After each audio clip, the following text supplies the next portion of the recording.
Maurice, pourquoi tu es encore assis? Dépêche-toi sinon on sera en retard à l'école.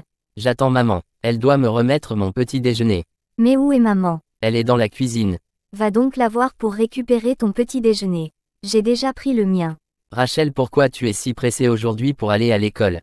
Dépêche-toi, va voir maman. D'accord. Maman, est-ce que tu as fini? Mon chéri, attends juste 2 petites minutes. D'accord maman. Qu'est-ce que tu as? Tu veux me dire quelque chose? Parle, je t'écoute. Maman, quand je serai grand, je veux devenir un grand professeur d'université. Pour que tu sois fier de moi. Tu es très intelligent, mon chéri. Je sais que tu pourras réaliser ton rêve. Maintenant, va récupérer ton cartable. Je vais ranger ton petit déjeuner à l'intérieur. D'accord maman.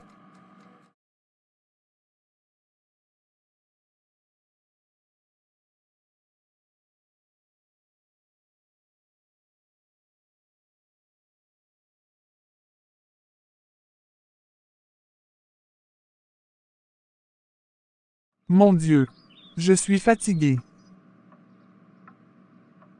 Depuis qu'il est parti, depuis que mon Léonard nous a laissés, je fais de mon mieux tous les jours pour eux.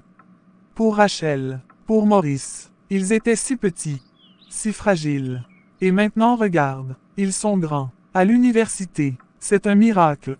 Oui, un vrai miracle. Mais mon Dieu, pourquoi ça fait encore si mal? La fin du mois approche, et je ne sais pas encore comment je vais payer le loyer. Le propriétaire m'a déjà prévenu la semaine dernière. Je vois bien dans ses yeux qu'il en a marre de mes excuses. Et ma petite table au marché. Dieu sait que j'y mets mon cœur. Je me lève à l'aube. Je prépare mes beignets. Mes arachides. Parfois un peu de poisson. Mais ça ne rapporte presque rien. À peine de quoi acheter un peu de riz et de savon. Mon Dieu, parfois je me demande si tu existes vraiment. Ou peut-être que tu m'as oublié. Mais quand je vois Rachel diplômée après de longues études universitaires, quand je vois Maurice rentrer le soir, les yeux fatigués, mais fier de ses notes, mon cœur se remplit. Je me dis qu'un jour je pourrai avoir le sourire. Ils ont tenu. On a tenu ensemble malgré les difficultés. Léonard, tu serais fier d'eux, de ta fille. Notre Rachel. Elle a son diplôme maintenant. Elle va chercher du travail. Et Maurice. Il est brillant. Il travaille jour et nuit. Il veut réussir pour moi. Pour nous. Il dit toujours qu'il va m'acheter une vraie maison un jour. Avec un salon lumineux et une grande cuisine. Moi je ris. Mais au fond, j'y crois. Je suis fatigué. Mais je tiens encore pour eux. Un jour, tout ça changera. J'en suis sûr. Ce temps de galère, de douleur, d'humiliation, de peur, ce sera bientôt derrière nous. Ils sont ma fierté, mon trésor. Et même si ce soir j'ai le ventre vide, j'ai le cœur plein d'espoir. Je sais que tu m'entends. Et je sais que depuis là où tu te trouves, même si nous ne pouvons plus te voir, ni te parler, tu nous entends. J'aurais aimé tellement que tu sois là pour voir tes enfants. Comment ils sont devenus grands et intelligents. Mais malheureusement, tu es parti trop tôt. Sache que tu nous manques énormément. Je ne t'oublierai jamais. Tu resteras toujours mon époux. Maurice, encore une fois tu as validé toutes les matières avec une mention très bien. Mais ce n'est pas possible. T'es sûr que tu dors la nuit? Tu vis dans la bibliothèque ou quoi? Je dors un peu. Disons que j'ai appris à vivre avec peu de sommeil. Je dors quand j'ai le temps. Mais tu sais pourquoi je fais ça, Frédéric? Oui, je sais. C'est pour ta mère. Tu en parles souvent. Mais franchement, Maurice, tu portes beaucoup sur tes épaules. C'est pas trop lourd parfois? C'est lourd. Très lourd même. Mais c'est elle qui m'a tout donné. Elle a trimé toute sa vie pour que je puisse être là. Je ne peux pas échouer. J'ai pas le droit. Je dois me battre pour elle. Tu sais, moi j'ai toujours eu tout ce qu'il me fallait. Mon père m'a payé des cours particuliers. Il m'a acheté un ordinateur flambant neuf cette année. Et pourtant je suis à peine passé dans 2 matières. Toi tu n'as qu'un vieux PC qui surchauffe dès que tu ouvres 2 PDF. 3 PDF si je désactive le Wi-Fi. Mais c'est pas une question de moyens, Frédéric. C'est une question de feu. Moi j'ai un feu dans le ventre. Un truc qui me pousse. Je peux pas me permettre d'échouer. Je dois réussir pour qu'elle puisse enfin respirer, pour qu'elle puisse dormir sans se demander comment payer le loyer. Franchement, tu es une des personnes les plus inspirantes que je connaisse dans cette université. Et parfois j'ai honte de ne pas bosser autant. Je me dis que je prends tout ça à la légère. Arrête, ce n'est pas une compétition. Chacun a son histoire, ses démons. Moi mon moteur c'est ma mère. Toi t'en as un autre, même si tu ne l'as pas encore trouvé. Ce qui compte, ce n'est pas de courir plus vite que les autres. C'est de ne pas s'arrêter. J'aimerais faire partir de ceux qui construisent, pas juste de ceux qui regardent. Tu peux, et tu le feras, mais commence par croire que tu en es capable. La réussite ce n'est pas une question de génie. C'est une question de constance. Tu veux que je t'aide à bosser certaines matières l'an prochain? Tu ferais ça vraiment? Bien sûr, on est dans le même bateau. On est amis, et si moi je monte, je te veux à côté de moi. Vraiment merci mon frère. Un jour quand tu seras un grand ingénieur, ou un ministre, ou je ne sais pas quoi, tu me verras dans le public en train d'applaudir comme un fou. Je compte bien sur toi. Et toi aussi tu seras sur scène un jour. Tu as juste besoin de trouver ce qui t'allume de l'intérieur. Quand tu l'auras trouvé, tu verras, plus rien ne t'arrêtera. Peut-être que ce feu, c'est toi qui viens de l'allumer en moi. Alors protège-le, et fais-le grandir. On a encore beaucoup de route à faire.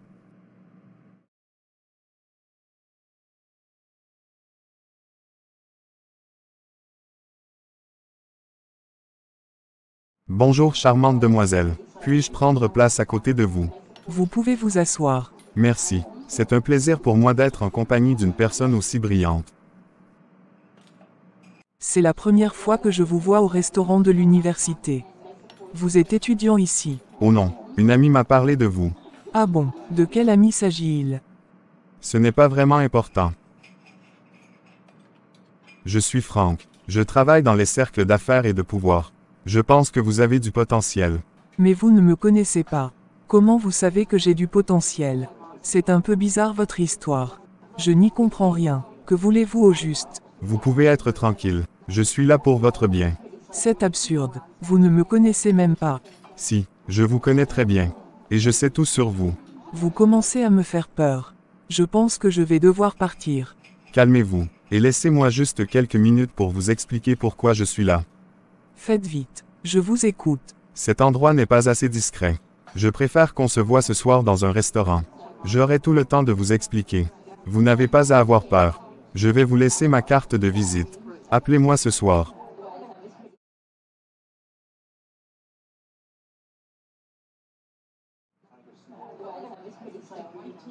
Qui est cet homme? Franck. Je n'arrive pas à comprendre. Il est sorti de nulle part. Comme un fantôme. Il savait qui j'étais. Il savait pour mes études. Comment il me connaît? Est-ce qu'il m'a suivi? Est-ce que quelqu'un lui a parlé de moi? C'est vraiment bizarre. Il était étrange, mais pas agressif. Très calme. Trop calme même. C'est ça qui m'a mise mal à l'aise. Il a cette manière de parler. Posé. Presque hypnotisant. Et ce regard. Comme s'il voyait à travers moi. Comme s'il savait déjà ce que j'allais dire. Il avait l'allure de quelqu'un d'important. Il est raffiné. Les vêtements. Le parfum. Ses gestes. Tout était maîtrisé. Il n'était pas comme les autres. Ce n'est pas le genre de personne qu'on croise tous les jours. Mais pourquoi moi? Qu'est-ce qu'il me veut? Je viens à peine d'avoir mon diplôme. Je ne suis personne, juste une fille de quartier avec un rêve et un CV encore vide. Alors pourquoi? Pourquoi maintenant? Est-ce que je dois y voir un signe? Ou une chance pour moi peut-être? Et si c'était une opportunité? Peut-être que Dieu m'ouvre une porte. Peut-être que ce Franck est une bénédiction. Même si ça a l'air bizarre. Peut-être qu'il peut m'aider. Peut-être qu'il connaît des gens qu'il peut me recommander. Mais à quel prix? On ne donne jamais rien gratuitement. Surtout pas des hommes comme lui. Et s'il voulait juste me manipuler? S'il cachait quelque chose de dangereux derrière son calme et ses belles phrases? J'ai pas envie de tomber dans une situation délicate. Maman serait très énervée si elle savait que je pense même à le revoir. Et Maurice, lui, il me dirait que c'est une mauvaise idée. Mais je dois savoir. Je ne peux pas rester dans le doute comme ça. Je dois comprendre. Ce soir j'irai le rencontrer. Mais je resterai sur mes gardes. Pas question de lui faire confiance. Pas encore. Pas avant de savoir qui il est vraiment. Ce qu'il veut. Et ce qu'il attend de moi. Je n'ai pas peur. J'ai connu pire. Ce monde est plein de mystères. Mais moi aussi j'ai appris à observer. À sentir les intentions. Alors s'il essaie de jouer avec moi, il verra que je ne suis pas une marionnette. Ce soir, j'irai l'écouter. Rien de plus. Juste écouter. Et s'il ment, je le saurai.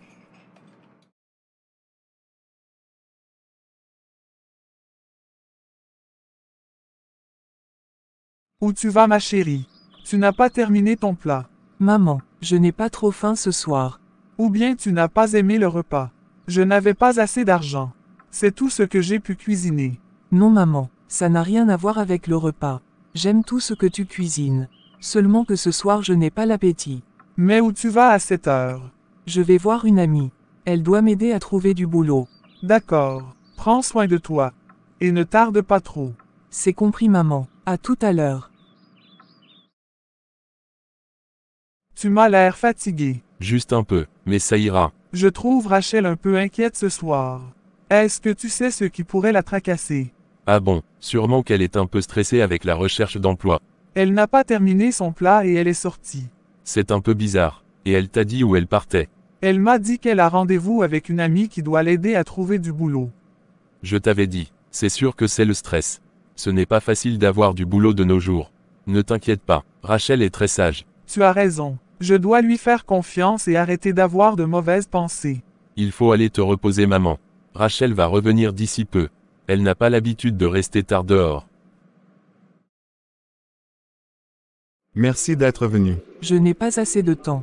Dites-moi ce que vous avez à me dire. Détendez-vous Rachel. Comment vous connaissez mon nom? Je vous avais déjà dit cet après-midi que je vous connaissais très bien. Continuez, je vous écoute. Votre vie peut changer en un clin d'œil. Si vous le voulez. Vous parlez de quoi exactement? Je parle d'un avenir où vous aurez un poste très élevé dans une très grosse entreprise. Vous aurez des villas, des voitures de luxe. Vous ne connaîtrez plus jamais l'angoisse de la fin du mois, ni la peur de manquer. Pourquoi moi? Et comment j'obtiendrai tout ça? Qui vous a parlé de moi? Vous avez été sélectionné Rachel. Sélectionné par qui au juste? Je ne comprends rien à ce que vous me racontez. Par notre confrérie. Quoi? Elle s'appelle le Cercle de Gloire et de Lumière. Attendez. J'espère que c'est une plaisanterie. Non Rachel, ce n'est pas une plaisanterie. Nous avons tout votre parcours, vos notes, vos diplômes, vos projets, même votre mémoire de fin de cycle. Nous savons que vous êtes brillante, ambitieuse, et surtout prête. Il est hors de question que j'adhère à votre truc bizarre. C'est tout. Prenez le temps de réfléchir. Non. Je crois que vous faites erreur. Je ne suis pas prête pour ça. Je ne sais même pas ce que vous attendez de moi. Je n'ai pas besoin de réfléchir. Ma réponse c'est non. Si vous acceptez d'intégrer notre cercle, vous ferez partie des sommités de ce monde. On ne parlera plus de vous comme d'une simple diplômée. Vous serez une force, une puissance. Vous allez contrôler le monde. Le monde est gouverné par ceux qui osent. Et ceux qui refusent votre offre? Ils deviennent quoi? Des ratés, ou des oubliés? Ceux qui refusent resteront dans l'ombre. Eh bien. Je préfère vivre dans l'ombre que de vendre mon âme à votre cercle ténébreux. Je ne suis pas intéressé. Je préfère rentrer chez moi. Réfléchissez bien. Ne vous précipitez pas. Ce genre de décision peut redessiner tout un destin. Quand vous serez prête, vous connaissez mon numéro. Vous pouvez me contacter. Même en rêve. Je ne rejoindrai jamais votre confrérie. Jamais. On verra bien. Je vous salue grand maître. Avec respect et considération. Votre serviteur Franck est de retour. Comment ça s'est passé avec la fille? Grand maître, elle n'a pas encore accepté notre offre. Mais je sais qu'elle va finir par adhérer au cercle de gloire et de lumière. Arrange-toi qu'elle ne soit recrutée dans aucune entreprise. Qu'elle n'obtienne pas même un stage. D'accord grand maître, c'est comme si c'était fait. On verra bien si elle pourra résister longtemps.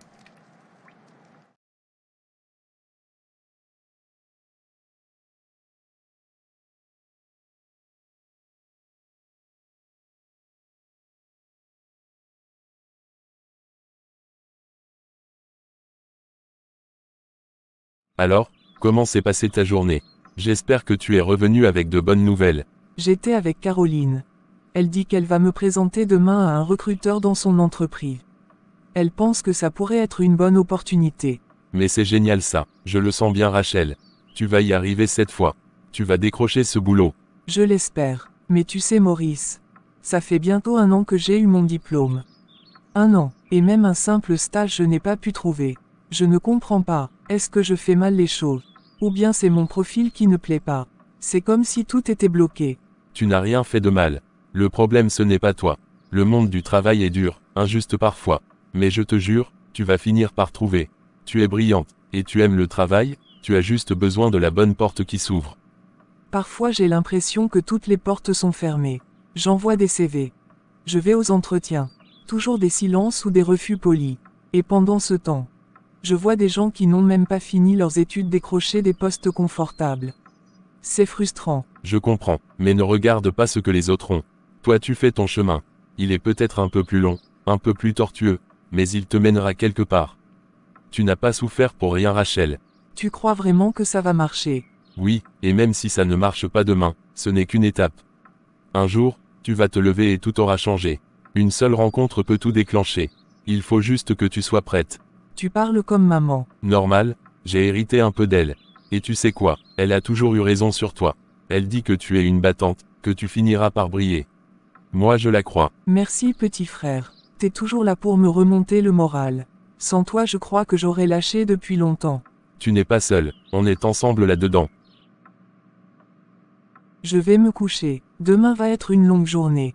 D'accord, repose-toi bien, et surtout ne stresse pas. Sois juste toi-même, comme tu l'as toujours été. Ça suffira. Maman. Je vais voir Caroline. Caroline, ton amie de la fac. Oui, elle m'a dit qu'elle connaît quelqu'un qui pourrait peut-être m'aider à trouver un travail. Elle va me présenter à un de ses contacts. Je ne sais pas trop. Mais bon, on verra bien. C'est une bonne chose ma fille. Une très bonne chose. Va avec confiance. Peut-être que c'est enfin le bon moment. Tu sais, la vie n'est jamais facile. Surtout au début. Mais je te connais. Tu es forte. Je suis fatiguée maman, vraiment fatiguée. Ça fait presque 1 an que j'ai eu mon diplôme. 1 an. Et toujours rien. Même pas un simple stage. On m'appelle. On me fait des promesses. Puis silence. Comme si je n'existais pas.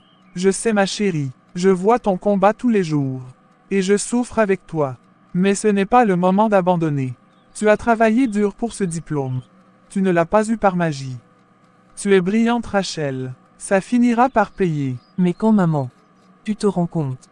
Je suis là à tourner en rond. Et pendant ce temps, les mois passent. Les factures s'accumulent. Et toi tu fais tout pour qu'on tienne le coup. J'ai l'impression de te décevoir. Jamais. Tu ne m'as jamais déçu Rachel. Ce n'est pas toi qui dois porter ce fardeau toute seule. Je suis ta mère. Et tant que je respire, je me battrai pour toi et ton frère. Je suis fier de toi. Et puis, chaque grande victoire commence souvent par une longue attente. Ce rendez-vous avec Caroline, c'est peut-être la porte qu'on attendait depuis tout ce temps. Je vais y aller maman. Je vais essayer d'y croire une fois de plus. Ne perds jamais espoir. Le bon moment viendra. J'en suis sûr. Et quand ce jour arrivera, tu comprendras pourquoi il fallait attendre. Merci maman, tu es mon pilier. Et toi tu es ma force. Va et montre-leur de quoi tu es capable.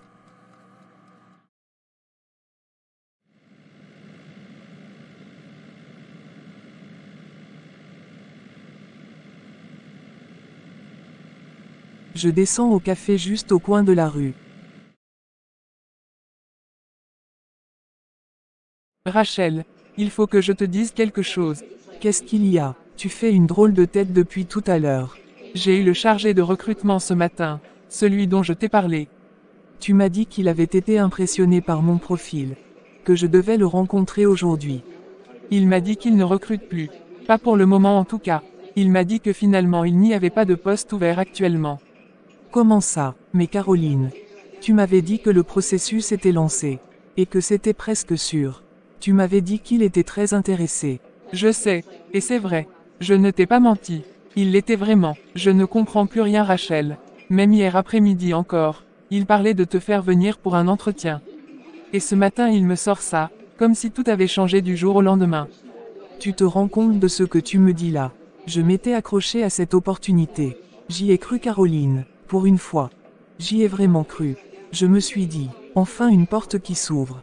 Je suis désolée Rachel, vraiment, je ne voulais pas te donner de faux espoirs. Je suis aussi surprise que toi. Et frustrée, je me suis battue pour faire passer ton profil. Je l'ai défendu. Mais au final ça ne dépendait pas de moi. C'est toujours la même histoire. Un jour on te fait espérer. Et le lendemain tout s'écroule. Tu sais, ça fait presque 1 an que j'attends. 1 an à courir derrière des illusions. J'en peux plus. Je sais que c'est dur. Et je sais que tu es à bout. Mais écoute-moi bien. Ce n'est pas parce que cette opportunité est tombée à l'eau que toutes les autres le seront. Ton profil est solide Rachel. Tu as de la valeur. Ce n'est qu'une mauvaise passe. Mais jusqu'à quand Caroline? Jusqu'à quand je vais devoir supporter ça? J'ai tout donné pour avoir ce diplôme. Et aujourd'hui je suis là. Sans rien. Même pas un stage. C'est humiliant. Tu n'as pas à avoir honte, c'est ce système pourri. Tu n'es pas la seule à vivre ça. Mais tu n'es pas seule. Je suis là, et je te promets que je vais continuer à chercher, à parler de toi. Je ne baisse pas les bras. Je sais que tu fais de ton mieux.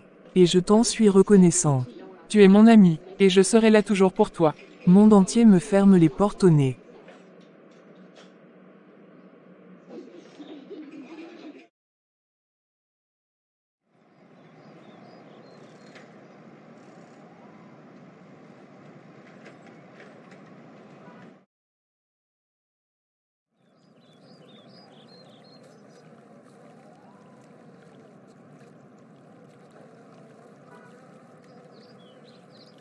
Je crois que finalement je serai obligé d'accepter l'offre de ce monsieur. Peut-être que c'est la seule voie qui pourra changer ma vie.